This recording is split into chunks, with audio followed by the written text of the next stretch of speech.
ഹരിതകർമ്മ സേനാംഗങ്ങൾക്ക് നൽകുന്ന ഉപയോഗശൂന്യമായ പ്ലാസ്റ്റിക്കുകൾ ഇനി കപ്പും പ്ലേറ്റും കസേരകളുമായി മാറും. പത്തനംതിട്ട കുന്നന്താനത്തെ ജില്ലാ പഞ്ചായത്തിന്റെ റീസൈക്ലിംഗ് പ്ലാന്റിലാണ് ഉപയോഗശൂന്യമായ പ്ലാസ്റ്റിക്കുകളുടെ രൂപമാറ്റം നടക്കുക. LDF ഭരണസമിതിയുടെ നേതൃത്വത്തിൽ പ്ലാന്റിന്റെ ആദ്യഘട്ട പ്രവർത്തനം വിജയകരമായി ആരംഭിച്ചു. പത്തനംതിട്ട ജില്ലാ പഞ്ചായത്തും ക്ലീൻ കേരള കമ്പനിയും സംയുക്തമായാണ് പ്ലാസ്റ്റിക് സംസ്കരണ പ്ലാന്റ് നിർമ്മിച്ചിരിക്കുന്നത്.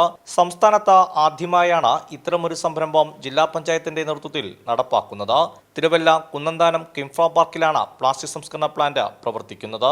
റീസൈക്ലിംഗ് പ്ലാന്റ് സംസ്ഥാന ചീഫ് സെക്രട്ടറി ശാരദാ മുരളീധരൻ സന്ദർശിച്ചു. വെറും ഇപ്പം വേസ്റ്റ് കളക്ഷൻ എന്നുള്ളതിലുള്ള സാധ്യത നമുക്ക് ഹരിതകർമ്മസേന വഴി കാണാനായിട്ട് സാധിച്ചു. പക്ഷേ വേസ്റ്റ് പ്രോസസ്സിങ്ങിലും അതുപോലെ തന്നെ സാധ്യതകളുണ്ടോ എന്നുള്ളത് ഈ പ്ലാന്റ് തെളിയിക്കുന്നു.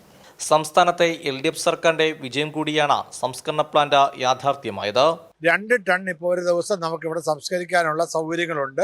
ഞങ്ങളുടെ കാലാവധിക്ക് മുമ്പായി തന്നെ അത് 5 ടണ്ണ് പ്ലാസ്റ്റിക് നമ്മുടെ ജില്ലയിലെ മുഴുവൻ പ്ലാസ്റ്റിക്കും ഇവിടെ തന്നെ സംസ്കരിക്കുക മാത്രമല്ല അതിനെ പ്രൊഡക്ഷനുമായിട്ട് മാറ്റി, അതായത് ഉപയോഗിക്കാൻ പറ്റുന്ന ഉപകരണങ്ങളായി സാധനങ്ങളായി മാറ്റിയെടുക്കുന്ന വലിയ ഒരു യജ്ഞത്തിലാണ് ജില്ലാ പഞ്ചായത്ത്.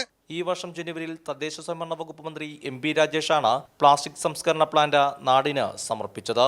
കുന്നന്താനത്തെ ഗ്രീൻ പാർക്ക് മാലിന്യമുക്ത കേരളത്തിന് വലിയ സംഭാവനയാണ് നൽകുന്നത്.